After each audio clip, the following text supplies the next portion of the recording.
Prayer for the Oppressed by Reverend James A. Thome, Cleveland, Ohio, 1859. Slavery, unchristian.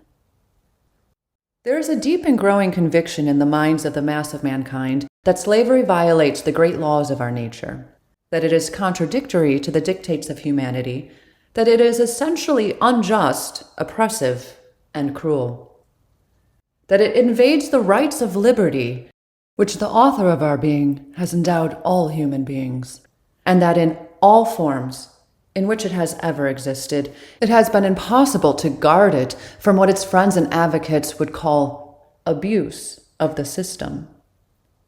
It is a violation of the first sentiments expressed in our Declaration of Independence, and on which our fathers founded the vindication of their own accord in an appeal to arms.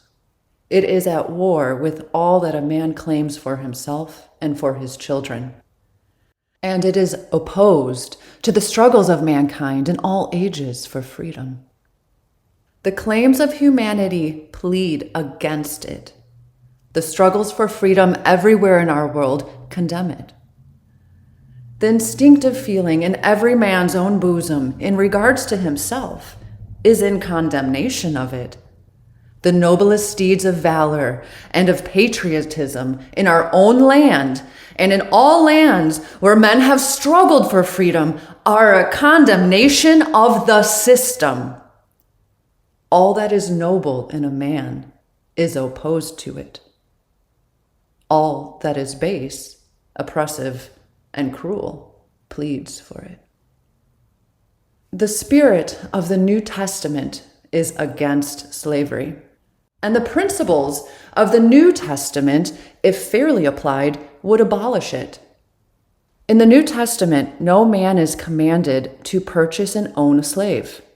No man is commanded as adding anything to the evidences of his Christian character or as performing the appropriate duty of a Christian for owning one. Nowhere in the New Testament is the institution referred to as a good one or a desirable one. It is commonly, indeed, it is almost universally conceded that the proper application of the principles of the New Testament would abolish slavery everywhere, or that in the state of things in which will exist when the gospel shall fairly be applied to all relations of life, slavery will not be found among those relations. Let slavery be removed from the church, and let the voice of the church, with one accord, be lifted up in favor of freedom. And let there be adopted by all of its ministries and all of its members an interpretation of the Bible, as I believe there may be and ought to be, that shall be in accordance with the deep-seated principles of our nature in favor of freedom, and with our own aspirations for liberty, and with the sentiments of the world in regards to its onward progress of human rights.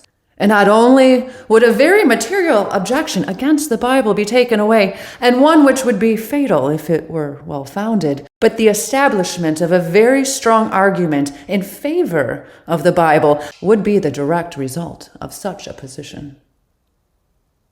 There is not vital energy enough.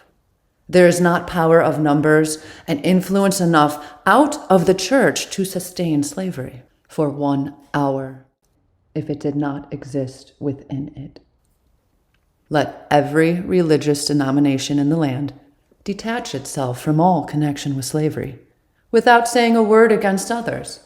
Let the time come in all the mighty denominations of Christians, it can be announced that the evil has been ceased with them forever, and let the voice of each denomination be lifted up in kind, but firm and solemn testimony against the system, with no mealy word, with no attempt at apology, with no wish to blink it, with no effort to throw the sacred shield of religion over such a great and evil. And the work is done. There is no public sentiment in the land, there could be none created, that would resist the power of such testimony. There is no power out of the church that could sustain slavery an hour if it were not sustained within it. Not one blow need be struck. Not an unkind word need be uttered. No man's motive need be impunged. No man's proper rights be uttered. All that is needed is for each Christian man and for every Christian church to stand up in the sacred majesty of such a solemn testimony, to free themselves from all connection with the evil and utter calm and deliberate voice to the world. And the work will be done.